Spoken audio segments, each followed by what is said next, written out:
It's bleak. Bleak as the day's sky. Are we off? We're off and going. We are the Squirrels. The Squirrels are in action, guys. How are we, Luigi? You well? Yes, apart from dust in my nose. Why you got the dust in your nose? You've been snorting it again. No. You're not going to your old tricks, have you? DVDs. DVDs. I have about, I'd say, probably 1,500, maybe 2,000 DVDs on display in my room, on shelves. Wow. And then I have another few thousand in two big drawers that fit under my bed. That's a lot of space. So if you imagine two drawers like a foot and a half high, both fit under a double bed, that's how many DVDs are under my bed. So another few thousand. But I was pulling out some of the ones from underneath, and then I decided to sort them out and with put your them. Nose? No, spine up, so I could see what they are for future reference. Right. I put out some that I wanted to put back in their boxes and watch again. And there's a lot of dust in those big drawers because they're under a bed, and the dust hit me in the nose. Is that from like all your bum dust? As you fart, it seeps through the bedding and the. There's nothing dusty mattress. about my fart. They're greasy. Oh, okay. The dried out oils of your asshole. Charming as. Did you know you can get it all online now? I don't yet know. You could put all of that meters and meters of DVDs into a tiny little hard drive. Yeah, take a long time. Yeah. Take a long time. Nah, you just do it, don't you? No, and it doesn't show people how much I like some of my films, you know? Do you reckon if you were to like get them all onto hard drive and then sell them all off, how much do you reckon you'd make? Nowadays, probably like £7. £7 for your entire library. Mate, most of even the best DVDs sell for like 50p, and that's like 1p trading value at I'd be lucky to get like a tenner. It would be quite amazing turning up to like one of these film exchange companies. Wheelbarrows, and like there'll be 5 of us. Like, got some money for these. Yeah, they're like tuppence. It'll be tuppence for them all. I'll tell you what, I reckon I've got some DVDs that would bump up the average to I reckon I've got some DVDs that are worth some money, man. Worth some threepence? No, I've got an Australian DVD. Now get this, I've got an Australian DVD that's hasn't been published in the UK, hasn't been distributed, and I paid £40 for it, and now it's selling on Amazon for £70. These are used copies. There you go, then. I don't even think you could sell that in the UK. What is it? On Amazon. It's an Aussie film called Ghosts of the Civil Dead, by John Hillcott, and it's co-written by like Nick Cave and that, and I like him. Okay, it must be pretty. That was when I first got a job when I was like 17 or whatever, and started having expendable income at college, and was just like, DVDs. Yeah, I would never do that. That's a waste of time. Yes, but if you ask me how much I've spent on DVDs and Blu-rays over the course of my life, fuck me, I could buy a fucking house. Like, I'm not even. That's not. Genuinely buy a house. Yeah, probably not a turn of phrase. I could probably put down the deposit for a house on all the DVDs and Blu-rays I've bought. I've probably got the same with porn subscriptions. Really? Why? I've never got that. I've never got paying for porn. It's all on the internet for free. Of course I don't. Exactly. That's why I want you. Same thing with your films there, sir. It's all on the internet for free. No, but not properly. Like, porn's on it. As I understand, I don't look at porn. I can't imagine a DVD Blu-ray quality version of porn. Don't they have that nowadays? I assume so, but HD, it's got to happen, hasn't it? Oh yeah, there's like virtual reality, isn't there? Oh, it's too close. I can't imagine it. Isn't the allure of porn that you're watching it through a screen and it's not real, so you don't have to deal with the emotions and the sweat and the fecal matter? I don't think there's any of that still. It's just you can look around the room at the same time. Actually, this is a real weird turn of phrase. I shouldn't get too specific, but I just had an interview for an internship yesterday at a film TV production company that deal nearly exclusively in VR now. Wow, they must be struggling. No, apparently it's all kicking off. It's a big one. They got studios in like New York and London, and I think I've got some trial days with them. To be fair, I was talking to someone about this. He was in, when I worked back in Apple, he was in looking at his website because he does VR sort of 3D, even 3D imagery, and he was doing it around like basically he was doing it around like a factory or something. And that's his business, is just filming like these walkthroughs, these virtual reality tours. Yeah. Well, these guys do. Have you seen? Apparently, there's a John Terry app where you can be John Terry and look around a football or something. I did not. Apparently, it's something like that. They did that and stuff like that. But I shouldn't. Yeah, we'll see. It's just some guy being shit at things. John Terry sleeping with other people's husbands, wives. You know. Yeah, that's where the porn comes in. It's all one seamless video. Don't like that. But what have you been doing, Luigi? I've just told you. Yeah, but you didn't do anything else though. I've been doing driving, mate. I'm insanely good at driving. You're getting your driving down. I'm insanely good at driving. Have you had a near miss yet? No. Where you sort of breathe in like, I'll make the cough, innit?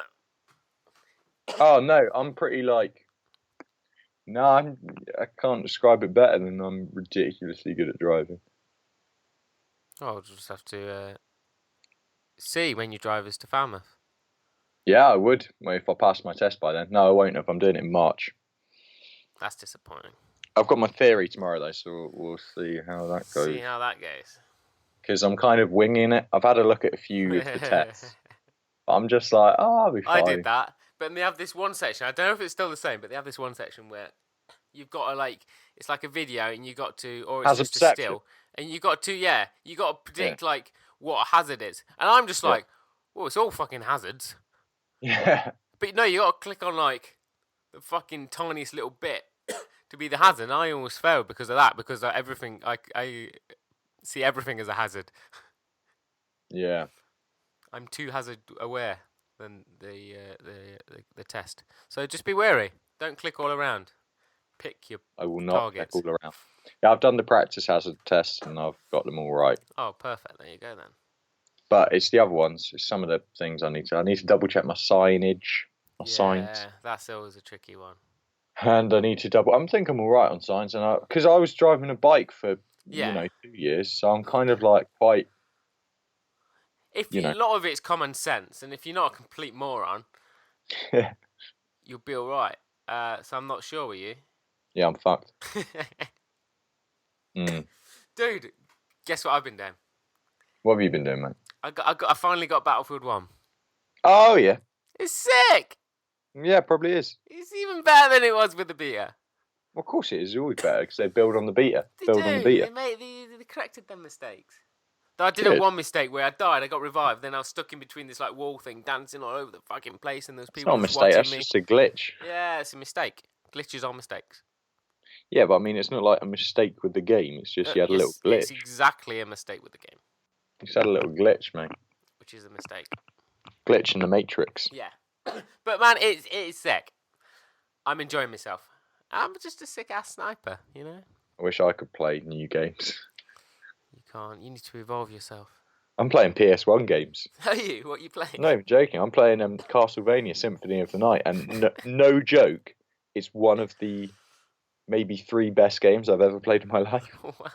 It's fucking mental. Can I just explain? So, Castlevania, the old Castlevania games, are kind of like you're a dude who goes into into Dracula's castle to hunt down and kill Dracula. In this one, you're Alucard, which Japanese people think it's really smart to have a character whose name is just Dracula but backwards. I love Japanese games. They're batshit. But it's basically you're in this castle and you've got these kind of like, it's a big winding castle. You can take down any route, and your character upgrades as he goes along, so you get abilities that let you get to areas that you couldn't have earlier in the game. Games like more recent games like Batman, Arkham Asylum and Arkham City have done this kind of approach in this game structure. but in a more modern, accessible way. But it's absolutely amazing. So you're building up your kind of vampire killer, and you're killing all these fucking hundreds of monsters. But it doesn't tell you anything. It took me a good hour and a half, 2 hours of playing the game to even learn how to save. It just doesn't tell you. That's stupid. It doesn't tell you how to save. So I kept dying, and I was like, there must be like an autosave. No, you die. I would have quit after the first one. Mate, it doesn't tell you anything. Also, this is, okay, I completed the game. Credits rolled. Yeah. Back to main menu. I was like, oh, cool. The game completion screen was about 87%. I'm now on 157% completion. If I hadn't completed the game enough, I'd killed the final boss.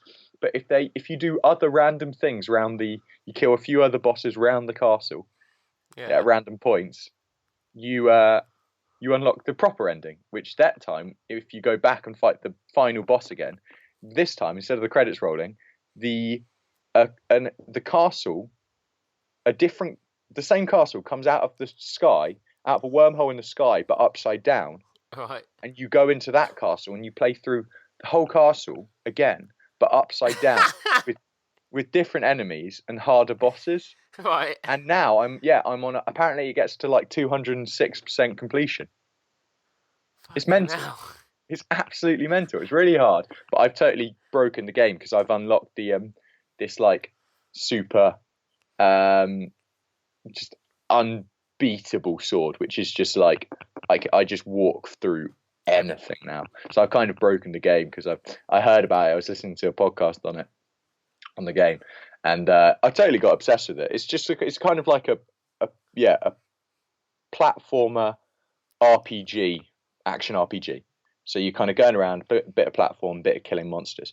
And I found out that there's in the reverse library of the castle, there are these little weird flying things called shmoos. And if you kill enough of them, they've got like a 1 in, I don't know, a few hundred chance of dropping something called the Chrysogim, which is this fucking annihilating sword. I already had basically there's loads of things. Like there's spells in the game that doesn't tell you how to do. You just press a few random buttons until something happens. Yeah. And I can't even begin. Then it gives you items that says things like, oh yeah, will increase effect after sundown. But you're in a castle, you never see the sun. I don't know what that means. I don't know what any of it means, but you just play. It's like hitting your head against a wall until the wall gives way, and you're like, oh, that's how it was meant to be done. Oh, a new level. Literally, I discovered a whole new area of the game after playing it for 13 hours. I'm now on, like, it's so impenetrable, but once you're in it, the closest I can describe it to is Dark Souls, which is probably why I love it so much, because it's that kind of sense of, I don't know what the fuck I'm doing, but slowly you kind of get more used to it and better in it, and it opens up. But yeah, totally crazy, mate. Totally crazy. Yeah, amazing. I had this. This is one example. So you have a shield and sword or a different kind of weapon, and I had a weapon which was quite good for hitting enemies with, called a shield rod, and it just said the only thing in the item description is extra effective with shield. Yeah. Right. So it's a little bit more powerful when you've got your shield and that.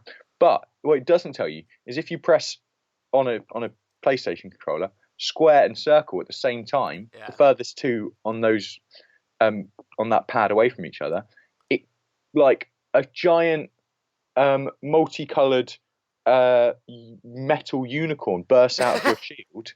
The screen freezes and it ups your damage. If you do it with a different shield, a different result will happen. So now I've got it with the night shield. It gives you a fucking like whirling dervish of giant, I'm talking screen filling swords that just go through every enemy on the screen. And it doesn't tell you any of this. I just found it by just hammering buttons. I kind of like that though. That there's none of this whole like, this is what you should do, and you spend 20 minutes doing a tutorial on how to play the game. There's no tutorial. You just jump in and survive. Like I say, I didn't know how to save. Yeah. How do you save? You get to a room, and there are these kind of floating orbs in the room, and you have to stand next to them and press up. Oh, wow. Tell you that. Okay. I was standing there pressing start, it doesn't tell you. I didn't know what the orbs did. I thought maybe the orbs automatically saved. I don't know. I don't even know if they were a save point. I didn't know what they were. They were just a floating orb in a room. Were you just trying to eat them, and then you ended up saving them by accident? Yeah, I was pressing the eat button. But yeah, basically, it's totally amazing. And I love it. I've been playing. I'm like addicted. I even took it on the train. I did something I'd never do. Took it on a train. Well, I took my PS Vita. Oh right, yeah. And I swore I'd never be someone playing games on a train because I don't mind so much anymore. But I used to, Well, I'm playing it now. Right now. Sorry. Get off. Talk amongst yourselves. I'm stopping it. Yeah, it's just mental. It doesn't tell you anything. I like that. I'm a fan of that. It's dense. Sorry, Gary. Anyway, next stage. Cultural catch up. Cultural catch up. Yeah, man. I've been doing some cultural catch up. I still haven't done transport botting or whatever the fuck it's called. Train sitting. Absolute gimp. Train sitting. But I went on the Rick and Morty show. Yeah. I've seen 2 seasons. There's 3, isn't there? Is that right? Yeah, I haven't seen the 3rd series either. The way you described it, I thought I was going to laugh a lot more. But they are really random, really intelligent. Yeah, and just a good watch.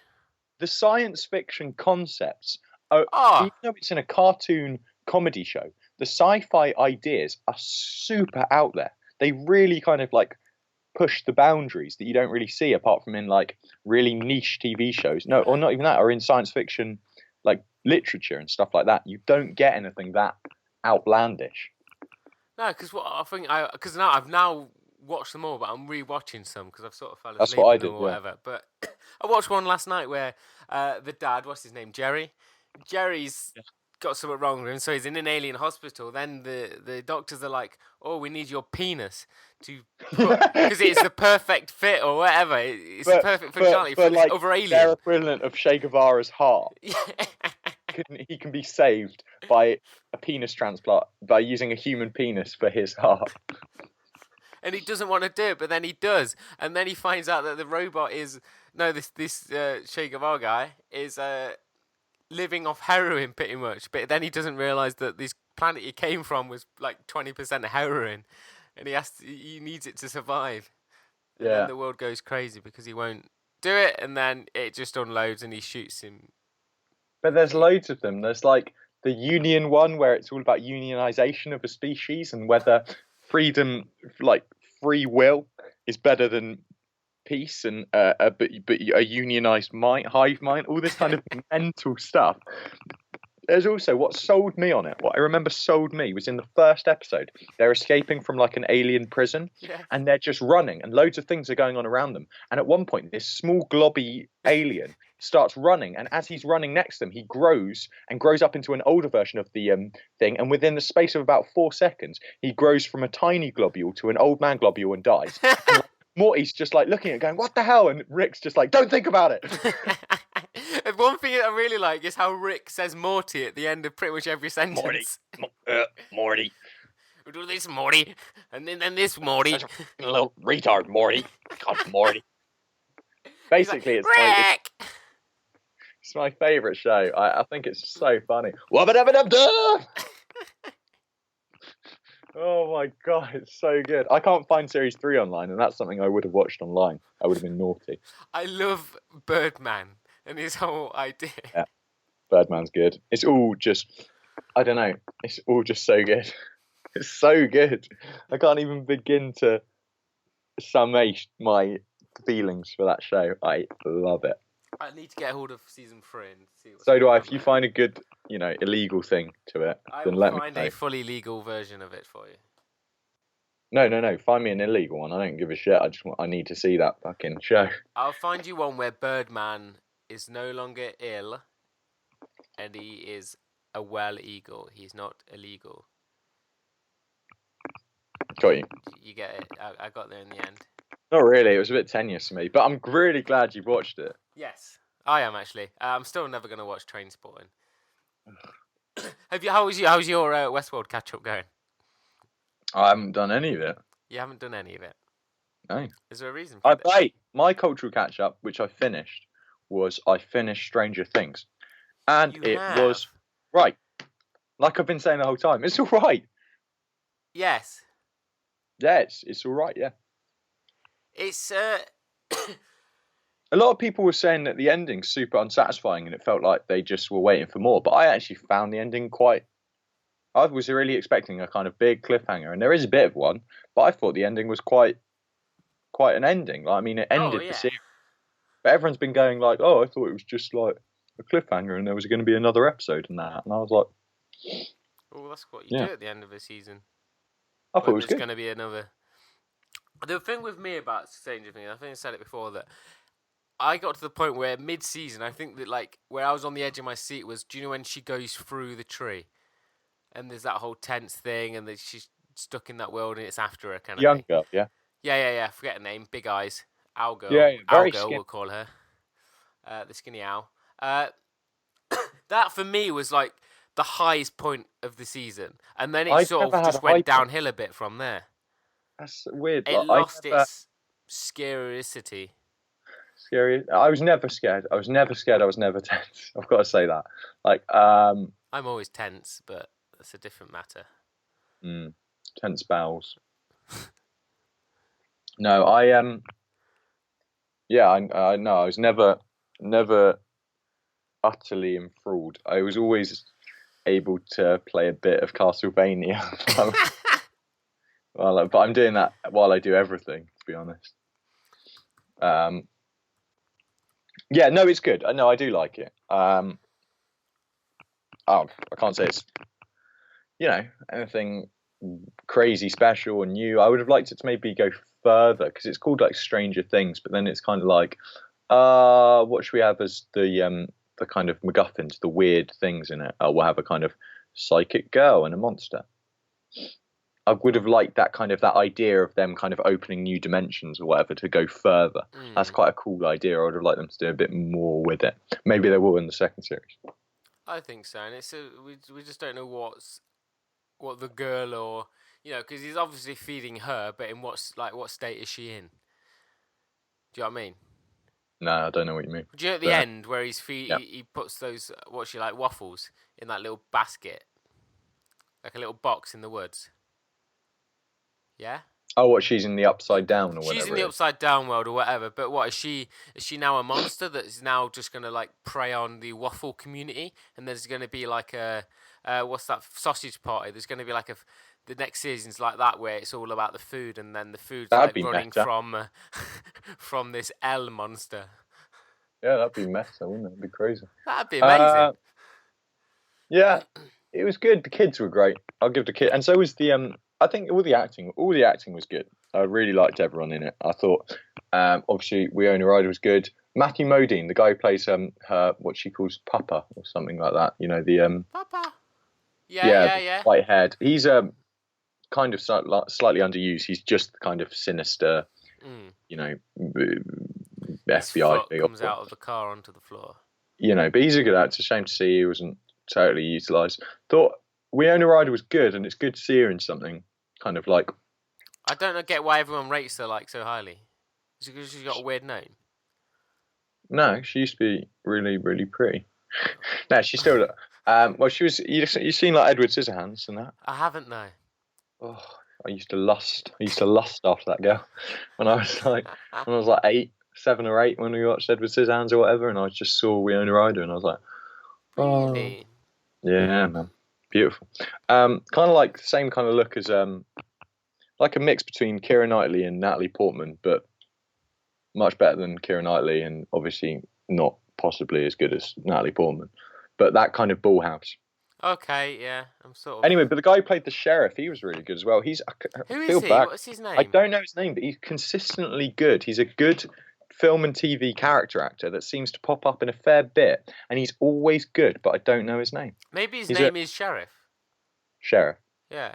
And I quite liked how he played it. It's a bit of a kind of like, at the end, the thing of trying to resuscitate the boy because his daughter died of cancer. Yes. It's all a bit kind of like, but I thought he played it quite convincingly, and that actually stirred up a bit of genuine like empathy. So I thought he was really good, and I keep seeing him in things, and he did have a bit of an arc, because at the beginning you think he's just a dick. Doesn't give a shit. But you know why? Yeah. Because he's dead inside because of his daughter. His name's David Harbour. I think we should give him due props. David Harbour. Do you think he's gay and he lets the boats dock up? Do you want to dock in my harbour? Do you think he says that? Oh. That'd be a nice little story for him. No, but he's a thoroughly good actor. He's been in stuff like, he's been in nonsense like Suicide Squad, and I think he was in one of the. I think he was in like I don't know, what was it? Black Mass, the Johnny Depp one, the Pirates of the Caribbean. No, the gangster. Does he play the harbour in Pirates of the Caribbean? No, he's not in Pirates of the Caribbean, and he's in stuff like I don't know. He was in like Quantum of Solace. Harbour. End of Watch, stuff like that. He's constantly a small role in stuff, but he's always good in it. So Crimson Tides. No. Okay. I'll stop now with all that. That harbour talk. Yeah. Have you seen The Equalizer? Do you think he's ever harboured a fugitive? The Equalizer. I have. But like the same way I do a lot of things now. In the background of why I'm playing a game. Really? Yeah. I never give a film or a TV show my full attention anymore. That's awful. And I feel slightly disappointed with myself, but at the same time, I like to be classed as a multi entertainment intaker. I get that with certain TV shows that are kind of deliberately drawn out and serialized. I can get that. With films, you've got to give the film your full attention. But there's no real films. I'll do it on a film I've they've built up the trailers well and I'm really excited for. But like I tried watching The Arrival the other night. Arrival, yeah. Yeah, The Arrival and. Just Arrival. Yeah, The Arrival. And as I was watching it, I put it on because I knew I was going to go to sleep to it. What? That's a film you've got to let yourself get soaked up in. Well, I know that, but I just don't care. I don't care for her. There's there's no Thor in it. There's no Hulk. So, do I care? Apparently not. It's got Hawkeye, hasn't it? It has got Hawkeye. I did realise that. But did he shoot anyone in the face with an arrow? No, he didn't, did he? You're not wrong. So, don't give a shit about Hawkeye and his science background. Yeah. That's the far as I got. They were in a helicopter, being all sciencey and wordsy. Yeah, I mean that is it. It's all science and words. That book. How does it end? I'm not going to tell you because it's no. What? Why? It's got a big. I won't even say it's a twist. It rewrites. Does a chicken hatch? A giant chicken. It rewrites the structure of the film in a very deftly handled way. If you think of the film, how we're being presented, the film is done in a certain grammar. The grammar of how we read the film is through a plot twist or a plot turn. Yes. That structure of how we read the film is turned on its head, and it does something with that, and that's really smart, almost too smart for its own good in a way. It's very, it's a very self-consciously smart film and a very well-handled ending. I thought it was really good, a really interesting kind of twist that you can't really discuss without giving it away entirely. Right, okay, so I need to watch this now, don't I? You do. It's got a hell of a thing to it. Okay, well, I'll pop it in my cultural catch-up. I mean, yeah, I definitely would, man. It's a proper smart, thinky man's science fiction. Right, okay. I wasn't expecting... It's not your... Go on. I was going to say, similar to it, have you watched The Passengers? Yes! This was part of my... I don't know why I'm so excited for a distinctly mediocre film. That's disappointing. Yeah, I saw it at the cinema. And it's... I thought, from the trailers and stuff, I actually thought it was going to be... And from some of the reviews that have been coming out, which have been really quite sniffy, I thought it was going to be a total garbage, Yes. And it's not. It's okay. It's okay. It's totally okay. The chemistry between the two leads, obviously Chris Pratt and Jennifer Lawrence, is good. They're both very charismatic. They bounce off each other well. And the first half of the film, when they're doing the kind of courting thing, they're dating on the ship where they're the only two passengers that have woken up from cryosleep. the interesting thing about the film... I like how you say when they're the only two, so more wake up then. I won't say too much, you don't. I'll say they're not the only actors in the film. Yeah, but there's a robot that's clearly an actor. They're not the only two actors in the film. That's all I'll say. Okay. Point is, yes. The central conceit of the film, what it should be about, that it does touch on, is how, and I think it does to a point, and I think some reviewers haven't given it enough credit for this, is how kind of disturbing and reprehensible the idea of him waking her up from cryosleep to spend, they're not going to be at the planet for 90 years. They're going to be dead by the time they reach Earth 2 or as it. That idea of killing someone, dooming someone to live on a passenger vessel for the rest of their life. He wakes her up. Yeah, it's not a twist because it is revealed in some of the marketing and. Really? I thought they both woke up. No, he wakes up. Turns out he's a creep. And he wakes up. Well, this thing. It's interestingly dealt with, and it's understandably dealt with. And he does wrestle with the idea, which is what I think the film should have been about more so. Okay. In the end, it becomes Titanic in space. But that's not. I can't claim that joke. Other people have said that. It's quite an easy thing to note in that it just becomes Titanic in space. But he lives a year on his own, going basically mental, nearly kills himself, all this kind of stuff. Right. And he starts reading up on some of the passengers, some of the other people, and he basically falls in love with Jennifer Lawrence's character because it's Jennifer Lawrence. So he's sitting next to her reading stuff she's written and listening to her video logs and stuff like that. And then in the end, he debates it for a while, and then he wakes her up, basically dooming her to death on that ship, not to ever get to Earth 2 or wherever it's called. Yes. But I would probably do the same. But then there's this whole thing of how can he tell her, can he not, blah, blah, blah. And that, I think, is dealt with to a point. The thing is, in the second half, it just, like I say, becomes Titanic in space. The ship malfunctions, things are going wrong, it's going to crash, it's got 5,000 people on board. What are they going to do to save it? Blah, blah, blah, blah, blah. Wake them all up. Surely there's some smarter people there that help fix it. Yeah, but then they're doomed as well. Yeah, but then you start making babies, and then, Then what? You kill off one, have a baby, and then you get to the location where you need to be, and, you've still... Well, your baby's still, yeah, but you still saved humanity. Surely that's the greater goal there, isn't it?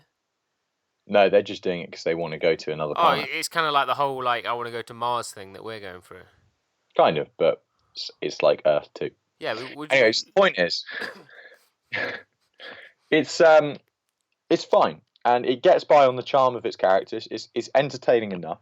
It has a kind of idea quite a dark idea that it flirts with, but never totally commits to. It's it kind of, my problem with it is what I like about science fiction films is you've either got to go full steam ahead on a central idea. Science fiction, as Rick and Morty shows us, science fiction is all about ideas. You have to have a central conceit, and you have to run with it, which Rick and Morty does in every episode. Rick and Morty does it better than any science fiction film. Nearly any science fiction film I've seen in years, and it does it in 20-minute episodes, and it does it repeatedly.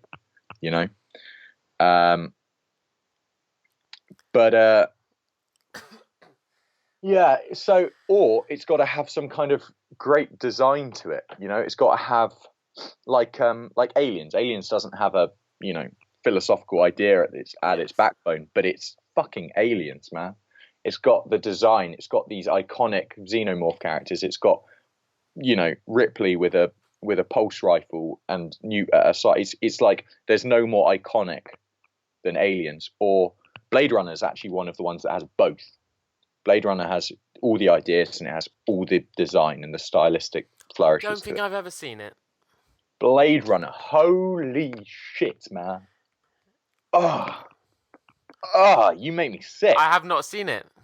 Have you seen the trailer for the new Blade Runner? I've heard about it. I'm gonna bang this in my cultural catch-up, man. That is going right in your cultural catch-up. Wow. The new trailers, that's incidentally by Denis Villeneuve, the guy who's just done Arrival. and Sicario and Prisoners and stuff like that. The Arrival, so great choice of director. They've got Roger Deakins doing the cinematography, and the trailer looks amazing. And it's got obviously Harrison Ford back as Deckard, and it's got Ryan Gosling in it as well. And is it just a like for like copy, an update? No, it's a sequel. It's a full sequel. It is. It's a whole sequel. Yeah. Well, I gotta watch the first one then, ain't I? Fucking do, man. The first one's one of the best films ever. Honestly, hands down. Like, I'm putting that. Anyway, so point is, Passengers is fine. I'll give it. What am I doing out of 10? 5 out of 10. Straight. Sounds like a great film. Yeah. 5 out of 10. That means it's fine. It's totally fine. Totally fine. But this is my thing about it. It doesn't have the design. The science fiction design is the most generic space station and spacesuits design you could ever come up with. There's nothing that stands out, you know. But yeah, what have you seen? What's new? Because I've got a couple actually. I'm gonna have to rattle through. I haven't seen anything new. Lucifer's back on streaming. Lucifer. Oh, yeah. Yeah, sweet. Which I was really looking forward to, and it was okay. Oh, what series is this? This is series 2. Series 2, yeah, and I think they're back after like a month break. What's he been doing?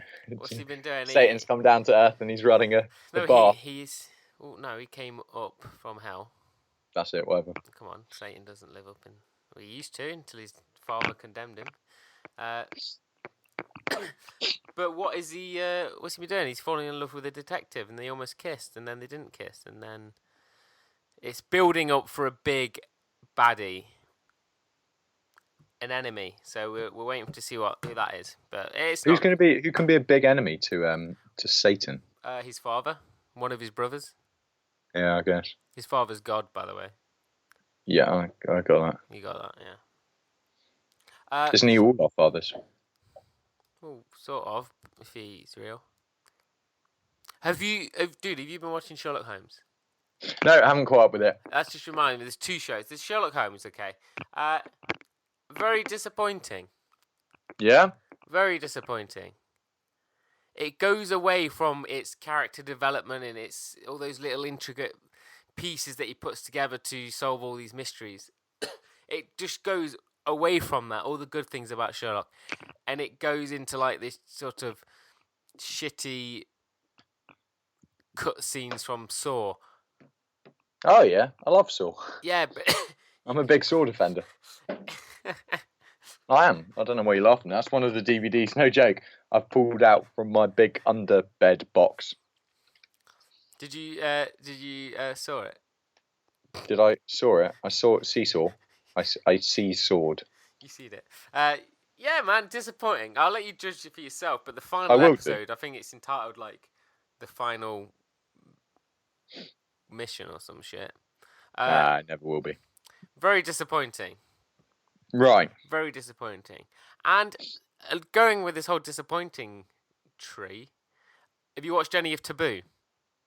No. Right. I'm still catching up with Peaky Blinders. Stop that, because that gets shit. I'm still on series 2. So it's okay, that's all right then. Watch the season 2 with all the horsies. Taboo, man. Wait, I think it's Ridley Scott. It's... Wrigley Scott? Ripley. Is he wriggling around? Good old Riggers, yeah. And Tom Hardy, Thomas Hard Ass. It's good. It's good. It's gritty, but it's stupid. Yeah. In like the way, like one of the first scenes you see him, Tom Hardy, he's got so much fake tan on. He just looks so ridiculous. Hasn't he been in? He's supposedly been in Africa for 10 years, but. Why the hell has he got fake tan on? So clearly, like someone's got some fake tan on their hand and rubbed it on his face. Right.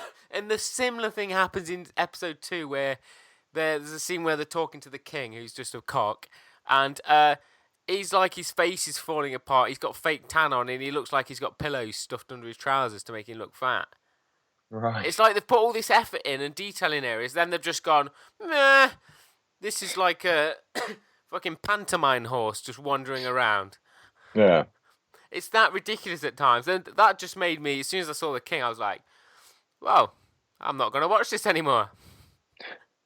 So you're not, that's it? Oh, I'll watch the episodes, but I did stop watching episode 2 because of that. Right.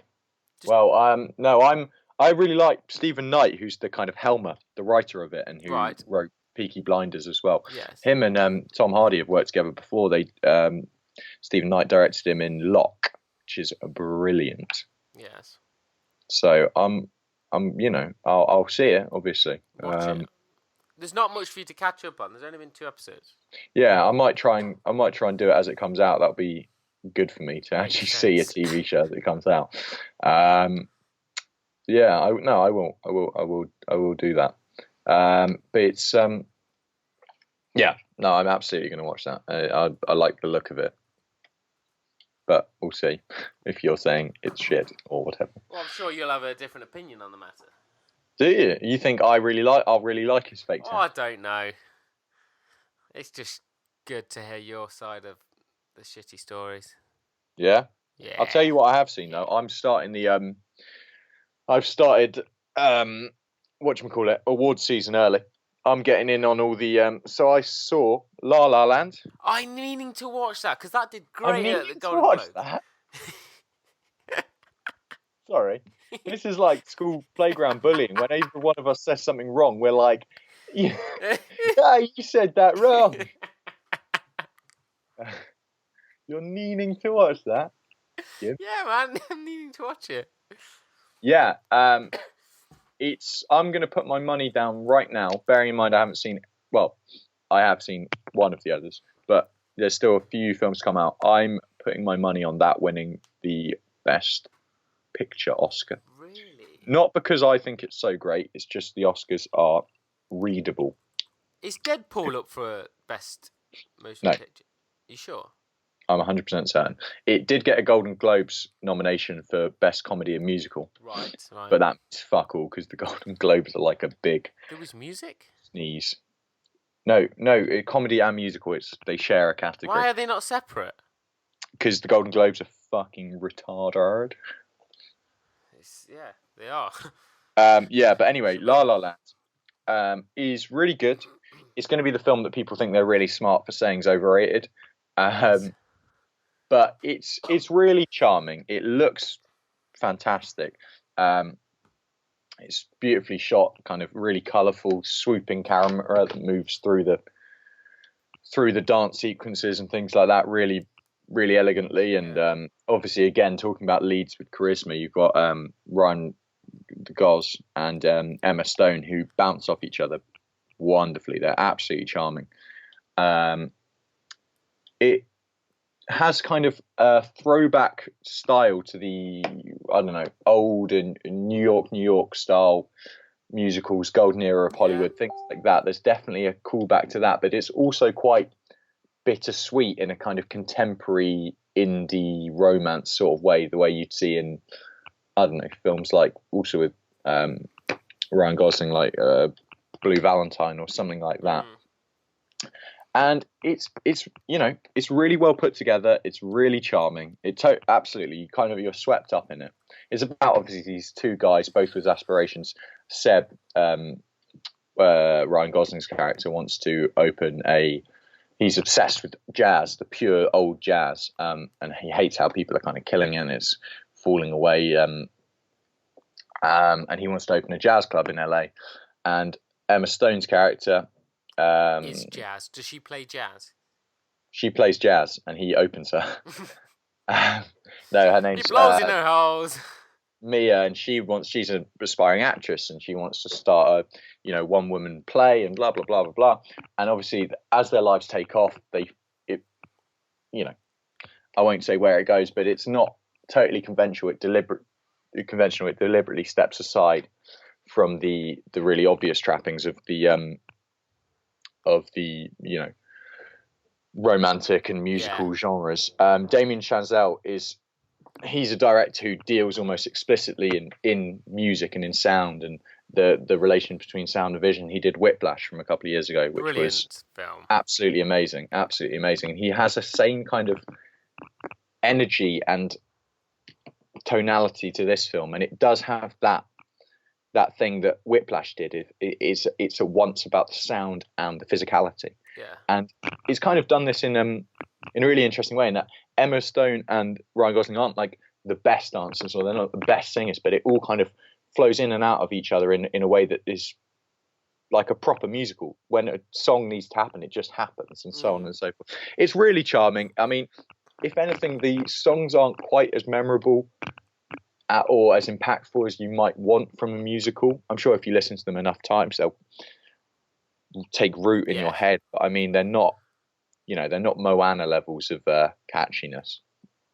The one good catchy song, the crab song, Shiny. So you've seen Moana now? Yeah, Shiny's brilliant. Who is the singer from that? It's Jermaine Clement from Flight of the Conchords. Yes, and he also plays Fart in Rick and Morty, and he has a song in that as well. That's where I was watching it. I was like, I recognise this voice. Yeah, and he's like, Fart, I like this name. Yes. And at the end, when Morty's like, I'm opening up a hole now, so bring more of your gaseous friends over from another dimension. And Rick's like, no, God, don't do it. He's like, too late, the hole's already opening. And then he farts. It's a really good joke if you've seen Rick and Morty. Yeah. Anyway, so La La Land's good. I'll give it 8 out of 10. And you're tipping that for Best Picture? It's going to win it. I mean, unless the kind of the labels of whitewashing have hit the Oscar voters hard, and they want to go for Barry Jenkins' film Moonlight, which is a kind of about a young black kid, a young gay black kid growing up, and it's about his kind of like Boyhood, growing up through his life, 3 different stages in his life between when he's very young, and living in his homeland, I can't remember, to moving to Miami, and then as a teenager, and then as a man. And so that will, which has a full black cast, including like Naomi Harris and things like that. So, which apparently I'm hearing incredible things about. Like it's so that's one to keep an eye out for. But having only seen La La Land, it's the same kind of film that The Artist was a few years back. Right. Which obviously swept the board at the Oscars, and which was a great film. Really? Don't get me wrong. Yeah, Artist was great, but it's that same kind of like the Oscar voters love that throwback to the gold Hollywood, that which La La Land is to an extent. So, and it's properly heartfelt and well, it sweeps you up in it. Like undeniably, it does kind of get you. But Moonlight is definitely one to keep an eye on. I'm very excited for when that comes out. I think it comes out next month for us in the UK.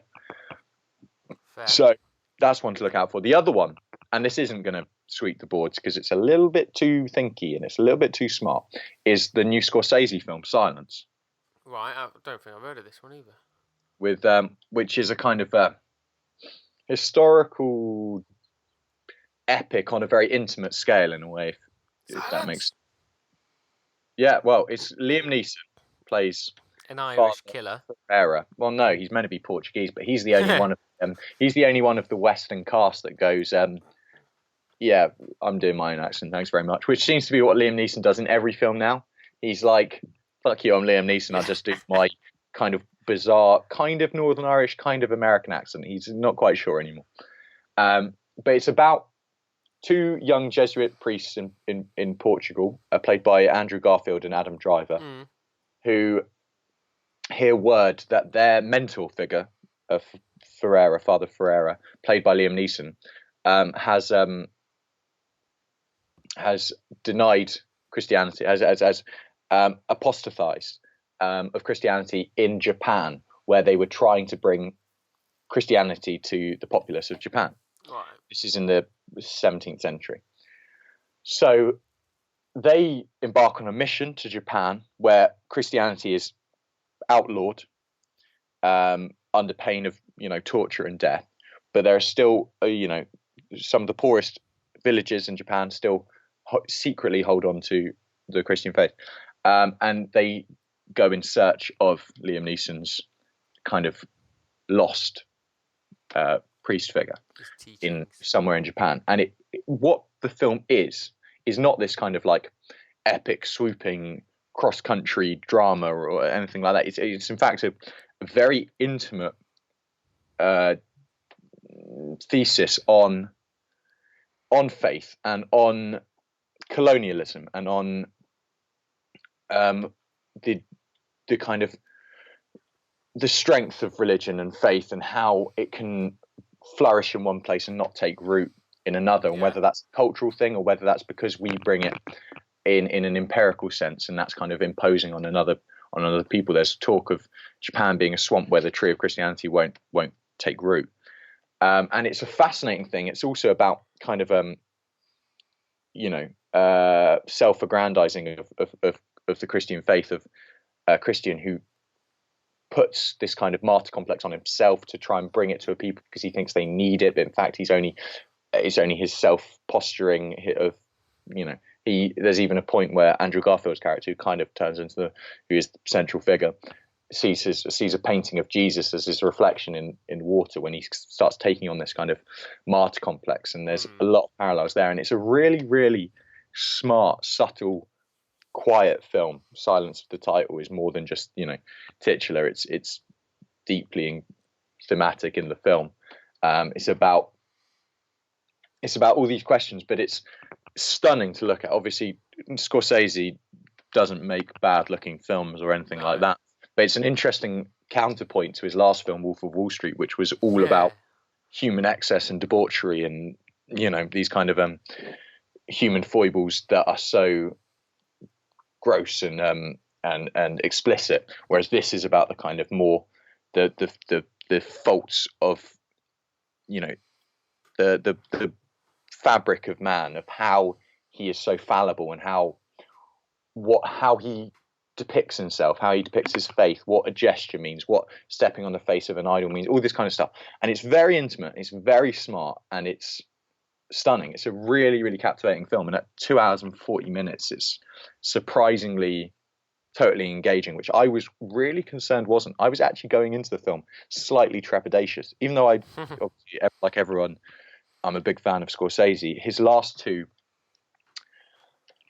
historical epics, he did Last Temptation of Christ, which was just overblown and portentous and boring, and I was concerned this was going to be that as well. It was going to be a bit too, overinflated. Yes. But it wasn't at all. I thought it was excellent, really, really impressive, powerful stuff. Well, in terms of what I've seen, it'd be good to see it do something. The only thing I've got to take note of is, take issue with is, please, Hollywood films or British English language films, if you're going to have Portuguese characters, either have them speak Portuguese or have them speak their own accent. Yeah. Don't have them put on a slight Portuguese accent. It doesn't make sense. If you're doing a Holocaust drama, if you haven't doing a Holocaust drama, don't have the characters speak in a slight Polish accent. Why would they? If they're Polish, they either speak in Polish. If they're going to be speaking in English, they're speaking English anyway, so it doesn't matter. It doesn't matter because obviously it's not realistic if they're speaking in English. Yeah. Why would they speak in English in an accent? It doesn't make sense. So when you've got Andrew Garfield and Adam Driver doing slight Portuguese accents, I just find it immensely distracting. I'd say that's probably my biggest fault with the film, which I got over within about half an hour. So, And it's not like some films have shown where getting someone native to that country, speaks the language or whatever, can work so perfectly. You don't have to have a big name to come in and. Well, this thing, the Japanese cast film are phenomenal. Right. Absolute, some of the best performances in the film of the Inquisitor, who's this. Who all quite established. I'm not going to try and butcher their names, but all quite established Japanese actors. Yeah.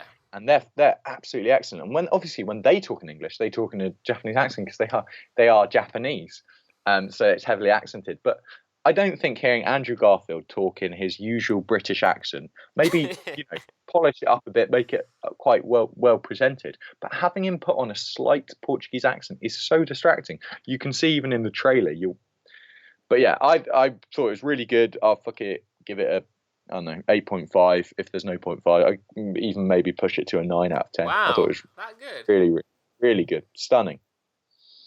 Stunningly good. Well done. Stunningly good. Skun. You been to the movies for anything else? Is that your cinema? That's my thing. I'm seeing out. On Friday. I'm seeing Manchester by the Sea, which is another. Apparently, really boring. I've heard really, really good, but sure. Yeah, I've heard it's absolute, emotional roller coaster, and yeah, I'm pretty hot for it. So, is Manchester by the Sea just Liverpool?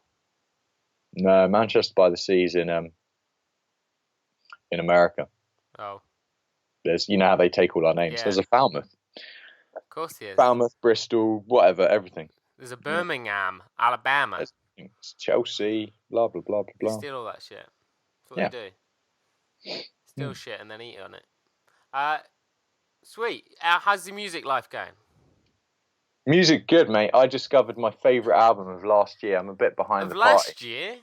Yeah, it's update the charts. No, mate. I've started writing a feature on basically the 10 for a website. I've started writing the 10 like hard rock, metal, punk, and hardcore albums that you missed from 2016. Right. Because I missed a couple of them as well. And number one on that list, in a bullet, is this new album by the Devin Townsend project called Transcendence. And I listened to it for the first time yesterday on Spotify, just on the way to, I was on the train to my interview. Yep. And it blew my mind. I listened to it another couple of times. And then on the way home, I stopped in Wimbledon and bought the record just because, wow, it is, Transcendence isn't just a title. It's genuinely this kind of, Devin Townsend's a guy who started who's got a long kind of history in like prog metal and progressive metal and rock and all kind of things like that. He was in a number of bands. He fronted Strapping Young Lad, and then he was a solo artist. And then he started this in like 2014. He's written like a metal opera and stuff like that. In 2014, he started this project called the Devin Townsend Project, he was newly off drugs and off alcohol and things like that, and he wanted to create, each time he made an album, he'd have a new lineup, a new band, right. Which would create a new sound. So each album has its own kind of genre specific sound and thematic resonance and stuff like this. One's obviously Transcendence, and it comes across in the way, not just the lyrics of the songwriter, but the way it's produced. He's the music producer as well, and it's kind of like you've got choirs, you've got psychedelia, you've got heavy, metal riffs, you've got kind of pop elements. It's this cacophony wall of noise of kind of everything. I can't begin to describe. Clash of cultures. But it's so stunning and genuinely kind of elevating. You're listening to some songs and you feel like you've been lifted up 5 feet. It's just amazing. Like one of the most impressive albums I've heard in years. Like I can't believe I missed it. I'd heard it was on a few, reviews of the years of things that like good albums from last year, but I'd only ever had a fleeting understanding of who Devin Townsend really was, and this is my proper entry point. And holy shit, I've downloaded every album he's done from every project it's really, I can't even, like, it's got kind of choirs in it, but then it's got these, big, heavy, hard rock riffs and stuff like that. I can't. I'm still kind of digesting it because I only listened to it yesterday, but fuck me, it's good. It is so good, basically. Yeah. Top 5 albums ever? No, shouldn't I? Oh, okay, no, okay. Top, maybe top 50. Oh, fair. Probably. Yeah, I've got a lot of favourite albums, mate. Shit, I probably haven't even got 50. You probably haven't got 5, have you? One of them's the new Kings of Leon. Is that what you said? No, that's not what I said. What was it you said in the year roundup? I can't remember now. It was James Bay and it was someone else. Didn't you have 2 in total? Something like that, probably. You're I had my hero. listened to the Kings of Leon album. It was alright. Yeah. But that's one thing I guess this Townsend dude's trying to eliminate is the whole, good 1 or 2 albums, then it's just the same sound. Well, this is the thing. The Kings of Leon. Oh, crap. It's just the same shit. But this Devin Townsend project, this is the idea of it. Each time he plays with new friends and musicians, so it creates, and each album has a new sound. It's a new, and this one, Transcendence, I just genuinely, it's amazing. It's absolutely amazing. But yeah, that's a big one.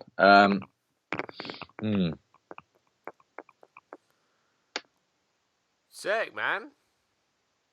Yeah, there's a few other things, like an album came out last week called it's the new Code Orange album, which are these kind of pretty out there, eclectic, hardcore. They mix kind of hardcore, punk, metal, bits of like alt rock and hard rock, and they're quite hard rock. Most rocks are hard. Yeah, these are super hard rocks. But yeah, Code Orange, their new album Forever, is quite good.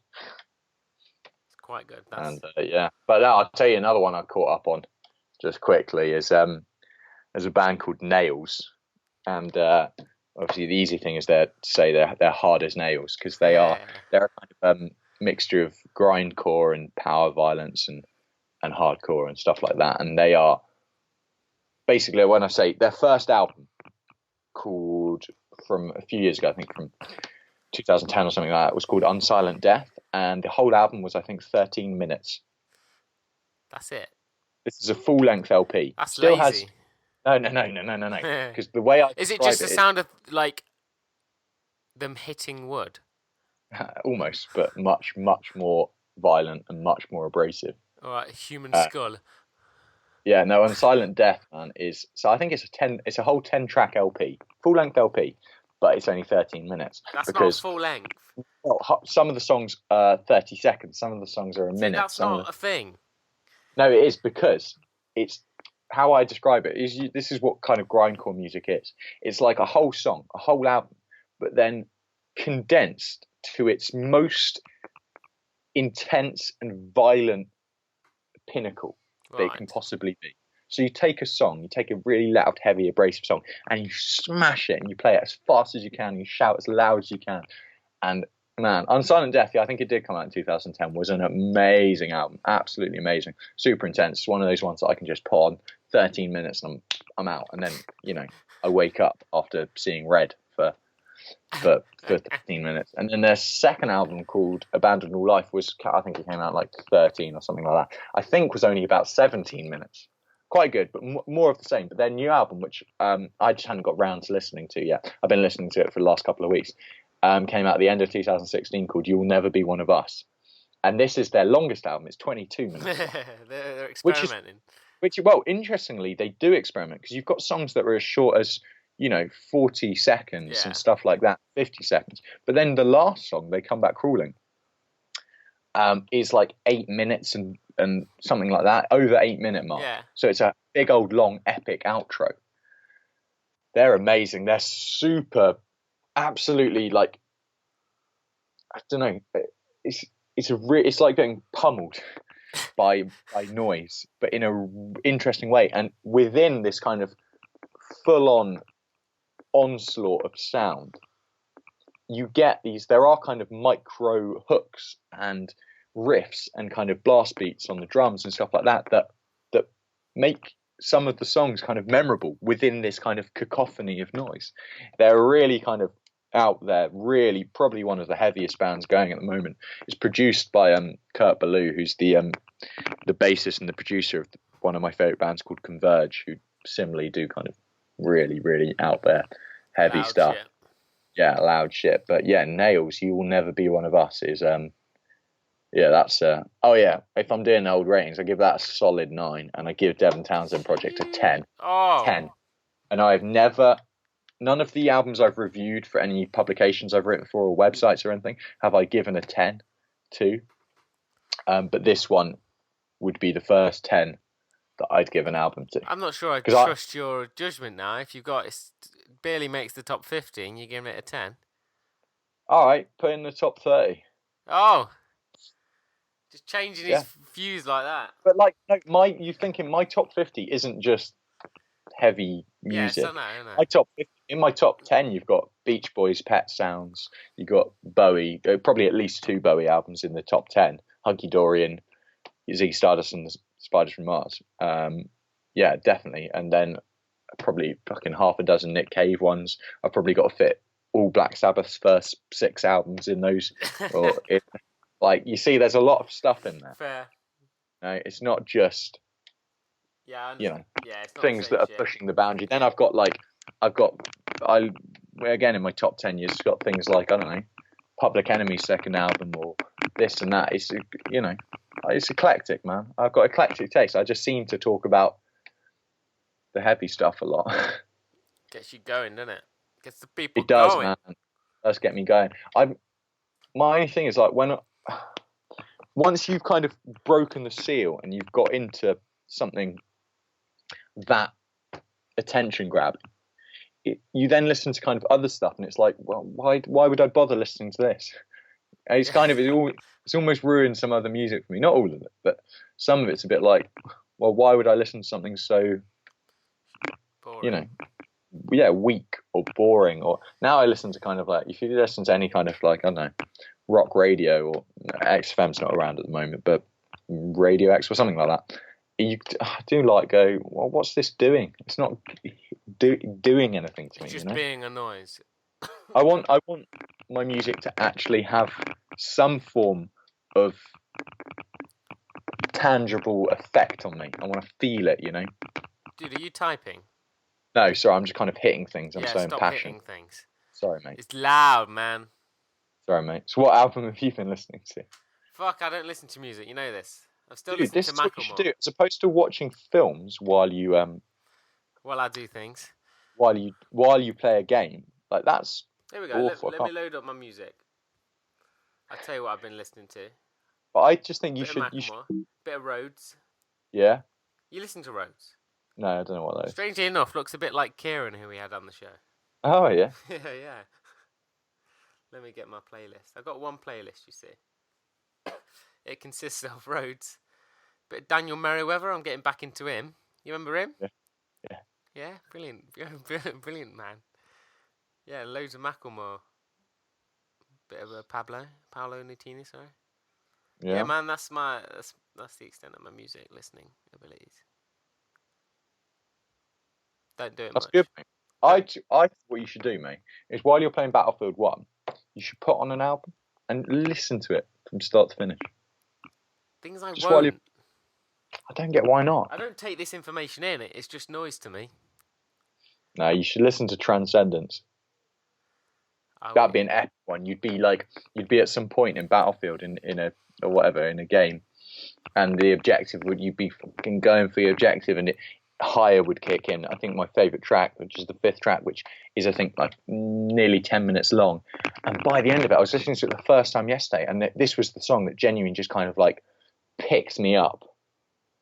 It's absolutely it gets you epic. Going. Oh, I'll give this a go. Transcendence on the Battlefield. Just play Battlefield like that. You don't need to give it your full attention. Yeah. And then whack on some headphones, or if you've got a decent speaker, Devin Townsend project, Transcendence, and just play it. And just play it from start to finish. Like, well, the first, the 10 tracks, because I think on Spotify it's got don't worry. Listen to the album, start to finish, while you're playing Battlefield, and it will get you. Get me heart going. Get your hard going. Heart. Hard, hopefully, as well. That'd be nice. Oh, mate, it got me. Bit of action. Yeah, definitely. Yeah. Mate, how's your gym going? Are you still as hard as ever? I've been very busy. So, like last week, I only went twice. I've only been once this week. I'm going to go today, though. What are you going to do? You gonna make everything bigger, or just one bit? Yeah, I'm gonna pick something up and then put it down and then pick it up again. Like a man. Yeah, that's what men do. Like a man does. Man lift thing and drop thing and pick it up again. Yeah, I'm gonna do that. And what are you eating, man? For me, at the moment, diet is something I'm considering changing. So your diet stuff makes me sick. I eat what I want, bro. You eat what you want. That's Go my on, hit me. problem, What are you though. doing? I'm eating what I want. Yeah. And I don't like it. I'm verging on. Like I'm gonna cut out my sugars. I think. See how I can do. Sugars are gonna go. No sugars. No, none of this like, no sweets. None of this like sugar in your coffee. So your sugars from your fruit is fine. Like your natural sugars, I'm gonna go with, but none of this processed stuff. Yeah. As well as no meat.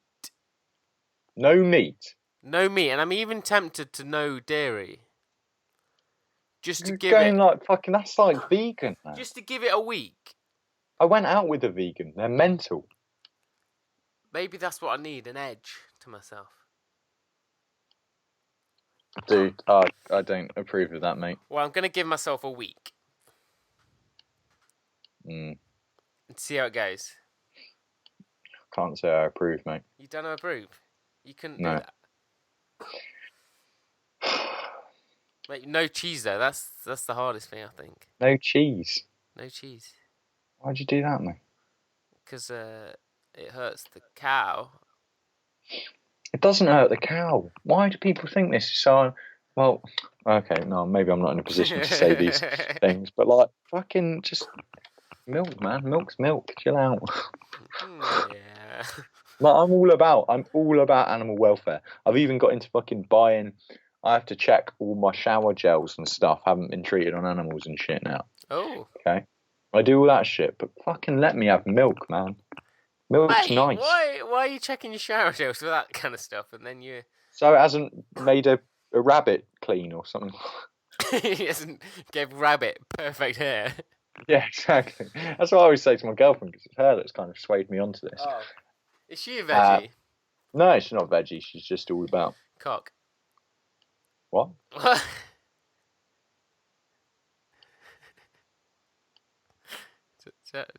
kill your train of thought. Well, a little bit. Anyway, yeah. Anyway, she's all about animals being all right in when it comes to cosmetics and stuff like that. So I've had to have a little look at it as well. But then she's eating them. Yeah, but eating them's all right, isn't it? Is it? I don't know. As long as they're not being made to suffer while they're alive. Well, they are. I think that's the thing, isn't it? Because they're getting killed, isn't it? Fine. You've ended that torturous life, so it's okay. That's fine. I'm going to give it a go. I'm going to see how I feel. I think that's awful. We'll find out, won't we? Just need to get a shitload of veg in.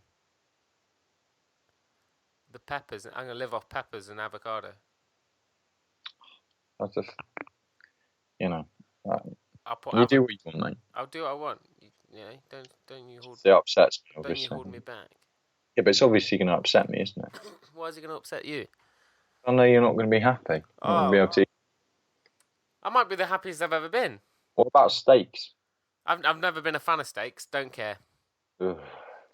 What about sausages? Don't like sausages. What about spare ribs? Don't have them that often. What about bacon? I can live without bacon. Chicken's the main one, I think. Oh. I'd have a lot of chicken if I could. What about duck? Never. I probably haven't eaten duck in like 3 years. Yeah. What about black puddings? Never had black pudding. That's disgusting. Nah, black pudding is great, mate. That is rank. No, I used to think it's fucking horrible. I can get you next time I scuff my knee. I can get you the scab and mail it to you if you want to eat that as well. Would you like that? No. Like a mini black pudding. No.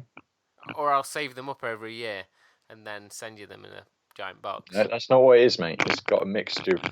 You got a bit of oats and you got a bit of blood clots. Yeah. Okay. Well, as I'm bleeding, I'll put my knee in some oats. and let you go eat that. Nah, mate, I used to think that. I used to think it was horrible. My way into it was haggis. You've had haggis, yeah? No. Right, well, haggis is like the shit, yeah? Haggis is shit? No, it's the shit. Oh, like, right. Haggis is the shit of the animal. No, mate. Haggis is like off the chain good. And I didn't try it for ages because I knew it was like, blood in guts with a bit of oats. So I didn't have it. And then I did, and it was delicious. It's kind of like mincemeat, more tasty with oats. No. And then I was like, well, I guess that's just what black puddings is. One day I'll try black pudding. This was only a few years ago. Yeah. And then I had a black pudding, and I was like, whoa, this shit is off the chain. No, I'm very disappointed every time I hear someone's eating black pudding. Oh, God, I eat it on New Year's Day, mate. That's rank. That's how I started my year. Eating blood. Well, I'm black you pudding. And your black puddingness. What's your plan for the week then? I'm gonna go see Manchester by the Sea. I'm gonna do my driving theory test. I'm gonna win at life. You got things planned. That's the plan, mate. That's the plan. You winning. I'm just gonna play some Battlefield, man. Get on my sniper skills. Play Battlefield and do some listening to Devin Townsend. Listen to Devin Townsend and watch Blade Runner. Yeah, you got loads, mate. You're so lucky. Like, I'm so jealous of you. Mate, you got things, you just refuse. Watch. No, but watch Taboo. That's you to watch. Yeah, Taboo. I will watch Taboo. You need to watch Taboo and then give me your views on the Fate Tan. You'll see it. It'll stand out. It's that ridiculous. Well, it's going to stand out now, isn't it? To be fair, man, I'm going to watch La La Land as well because that's good fun. I've been meaning to watch that anyway. You'll like that, mate. I need to watch that La La Land, even though I don't like Emma Stone. I'm not huge on her, but she's good in it, She's alright, yeah. You can't say she's not good. Well, you can. Oh, yeah, you can do, actually, but you'd be wrong. Yeah, maybe, yeah. Maybe. Let's wrap it, man. Yeah? Let's wrap. We've done everything. We've done all the things. The things. I thought it was pretty good. You got to talk about your diet. I did my diet thing, and I'm gonna see how it goes. I may die. I might lose like all of my body weight because I'm not eating anything. But we'll find out. We'll be all good. I'm gonna get loads of nuts. I'm gonna get all the nuts in my mouth because I'm a squirrel. Okay, squirrel, and we are the okay squirrels. It's not why do you. It's just we are okay squirrel. Day. The okay squirrels. But it's not that. Fucking day, yo. Whatever, mate. Cool, bro. We're out. Peace.